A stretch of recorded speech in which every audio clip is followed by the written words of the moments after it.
It's time to talk about Tre Harris. At 6'3" and 210 pounds, he played for the Ole Miss Rebels and is a physical height, weight, speed combination on the perimeter who, thrives tracking the football and winning down the field. Harris has effective physicality at the line of scrimmage, some crafty double moves to create false steps on the perimeter, and has the desired ball skills to go airborne and attack the football at its highest point. The Ole Miss offense hasn't necessarily cultivated a complete skill set at the wide receiver position, and Harris lacks the kind of short area agility and quickness to thrive running certain hard angled routes. However, his size and linear explosiveness, will play well as a vertical threat in the NFL passing offense. He'll have a chance to further round out his ability to play through press and win in on, those in breakers into the teeth of the defense as he continues to develop. Now, some positives we need to talk about here about Tre Harris. He's tall and has a long frame with strong hands to attack the football at the catch point. He has a very strong ability to control his pace and tempo to maintain late separation on the vertical plane, and he will run through weak press challenges and actively using hand fighting to create that separation in the contact window. And when we do have positives, we always have to talk about those negatives, and I think he does lack kind of the appeal as a slot option due to his linear athleticism and explosiveness versus short area quickness. He has a limited route tree at Ole Miss that hasn't really expanded his skill set as a route runner, and I think that he's not really illustrated as a consistent appetite, as a run blocker, despite his stature and his physicality. He's just not doing it the way that I want him to. So if we look at the background a little bit of Harris, he's from Lafayette, Louisiana, played high school football at Comio High School. He was a standout two-sport athlete who played basketball and football. He played quarterback for the program as well. He was ranked as a 2-star recruit, right, as a quarterback. But Harris committed to play as a wide receiver, and then he enrolled at Louisiana Tech as a member of the 2020 recruiting class. Harris played in 7 games as a true freshman during the COVID-19 college season while retaining his first year of eligibility and emerged as a starter for the program in 2021. He was named first team All-Conference USA in 2022 before entering the transfer portal and committing to play for Ole Miss as a 4-star transfer. He set a program single-season record with 4 receiving touchdowns in his first game with the Rebels.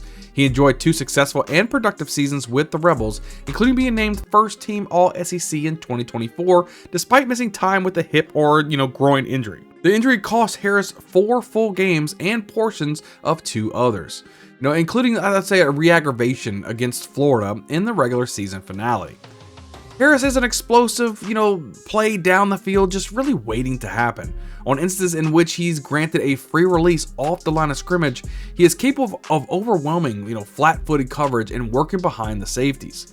He pairs his burst off the line of scrimmage with good hand usage inside the contact window to create space for himself on slants and hitches. That's the vast majority of his route roll at Ole Miss. 60% of his routes were either go or fade routes, right? He had some slants and he had some hitches. That's about it. Harris is not a big time, twitch athlete, but his strides on open grass will eat up a lot of distance, and when paired with how well he, fights with his hands, yield consistent results stacking down the field. It is easy to love how he addresses and attacks the football on targets, especially given the nature of his routes. He does not allow defenders to creep back into his hip. When he's stacked on the outside, he works back to the football on his static hitches and his runaway slants. He is a capable accuracy eraser who showcases good extension skills and body control to open his frame back-to-back shoulder throws or extend on, errant, passes that test the fringes of his catch radius. Harris has showed, really good concentration in these instances and has won through contact at the catch point. He's dynamic enough to live, in this role early on, but route development will be the key to unlocking a more profound and capable player. This isn't a DK Metcalf level talent with, dominant size or hyper explosive speed.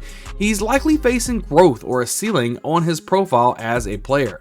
He's also lacking a second level short area twitch and agility, and his foot speed to release with the agility is modest, right? Affording him, a prolonged window in the contact area to firmly set his hands on his frame and squeeze him into the sideline. as a physical receiver, one of the growth, that I feel like it's a low-hanging fruit at this point is really just embracing his role in the run game, right? I mean, Ole Miss often space receivers out to create more grass on their inside run game, but he's been given opportunities to press down on nickel corners or safeties and help create one-on-ones on the perimeter.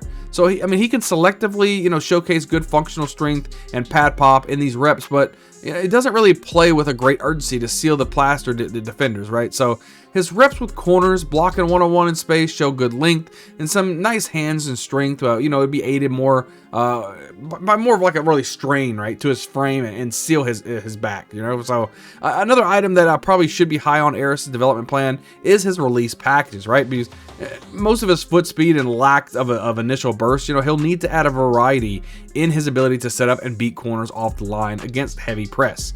So that can be mitigated with alignment, but he's not an overly appealing long-term slot option.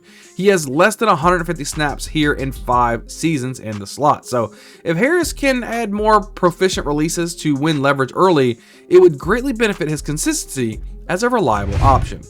Thank you for watching yet another breakdown for another prospect for this upcoming 2025 NFL draft. As we continue to kind of prep you, getting ready for your fantasy football drafts later on in the season, I can't wait to keep breaking down a lot of these players.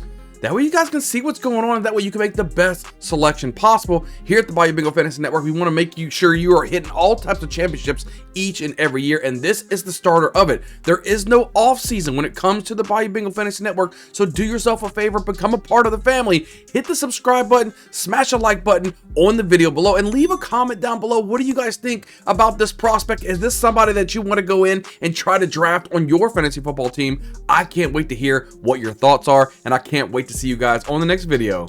We'll see you guys next time.